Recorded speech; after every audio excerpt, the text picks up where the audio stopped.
Good evening. Dr. Patrick. I see you do. It's been a while. Yeah. Guys, there's something that happens to me and I feel like sharing it. I think it will happen to anybody. So I feel like sharing it. Okay, so this will happen. Friday, I was coming from Trasaco. Then I wanted to use the motorway to hit the main road.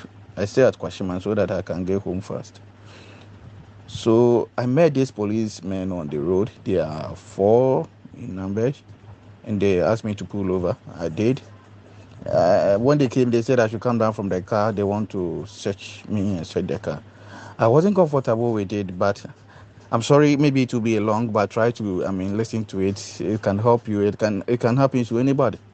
I wasn't comfortable with it, but I feel like they are doing their work. So let me come out from the car. So I did as they said, and they went straight to my car. They checked it, and in just seconds I was there, and this policeman called me that I should come. And when it was like, okay, we can see that you have your tie, and he said, you're a doctor, right? I said, oh, yes. I said, okay, Mr. Doctor, we don't have any problem with you, but what is this weed doing in your car? And I was like, what do you mean? He said, look under your seat. What is this weed doing there? And what is this cocaine doing over there? It was like cocaine and weed in my car. And it was like, yeah, look. Yes, and I watched it, and it was there. I found the weed and the cocaine there, and I was like, what?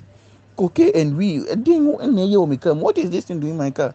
I have no any idea about it. And besides, my car is holding me. I don't even have a neighbor, that closest friend that I can say that, okay, I pick him, we go to party or something like that we will smoke or we will use cocaine. No. And they still insist that no, it's for me. I said, no, I have no any idea about it. And they was like, okay, if that's the case, you have to pay 20,000. Otherwise, we will send you to the station and we will send you to Narcotics and Drugs Board. And after murder, drugs is the second highest degree offense. So you can spend 15 years in jail. So pay 20,000 so that we allow you to go. And it was like, this is whack. What do you mean? And this policeman was like, I should force touch the substance. And I said, I'm not going to do it. They should wait.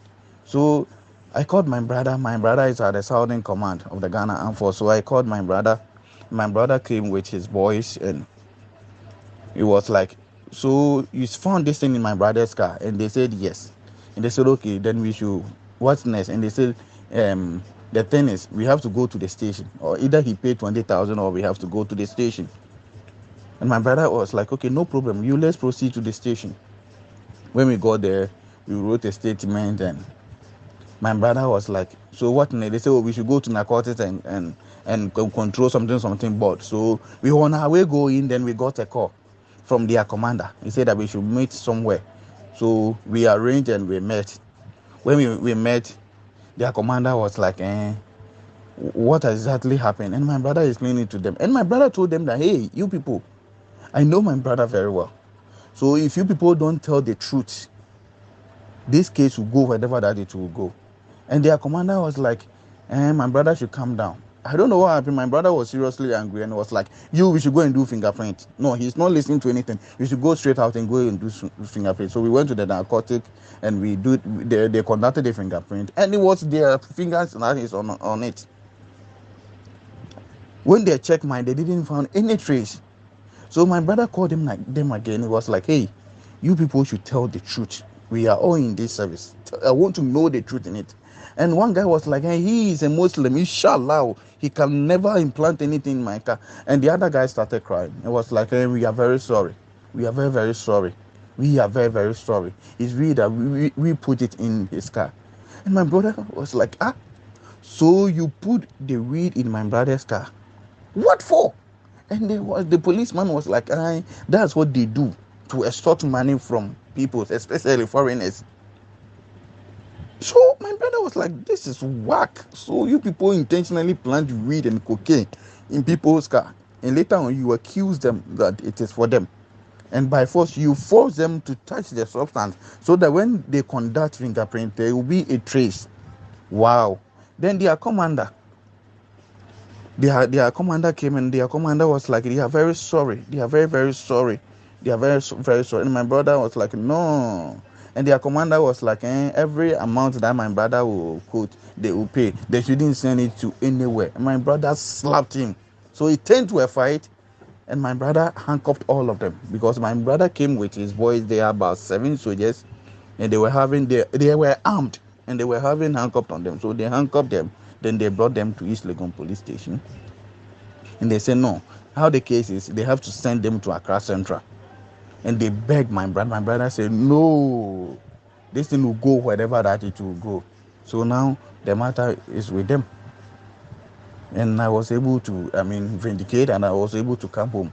Charlie, brothers and sisters, as at now, I'm still on bed. Since Friday up to now, the trauma alone, I'm still on bed. Because come and see this policeman threatening me that if I don't pay the 20,000 Ghana cedis, I will spend 15 years in jail.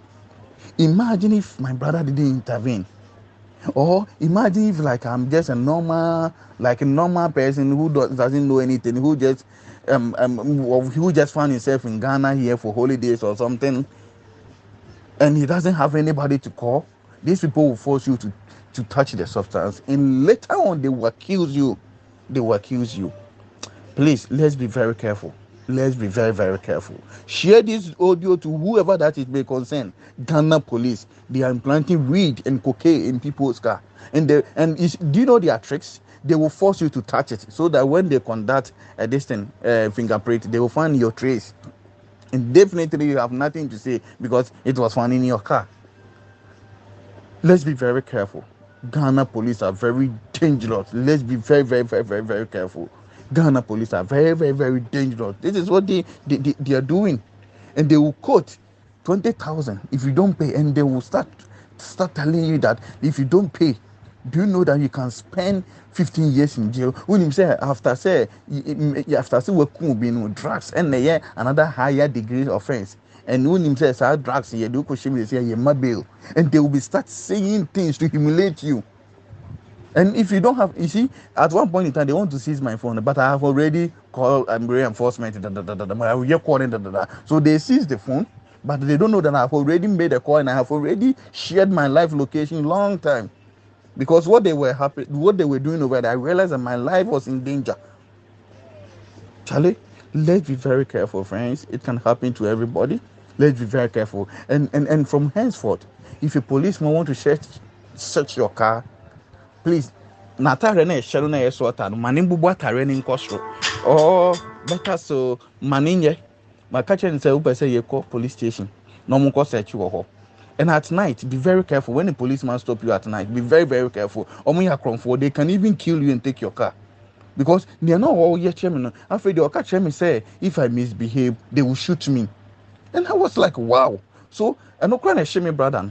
I say into police officer no catch and say, so misbehave will be kunu. After the saying, oh yeah, sorry. Then their commander came. And their commander was begging. Everybody was begging. They were begging. And my brother said, no, this thing will go to wherever I want to go.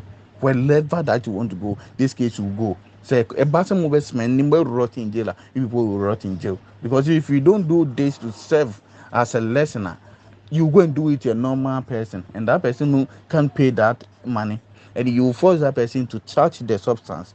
And definitely, when they conduct fingerprints, that person trace will be found, and definitely the law will deal with the person, and the person will go to jail innocent. This is what is happening in Ghana. You people should be very careful. I am still on bed. It's like I'm broken down. Charlie, let's be very careful.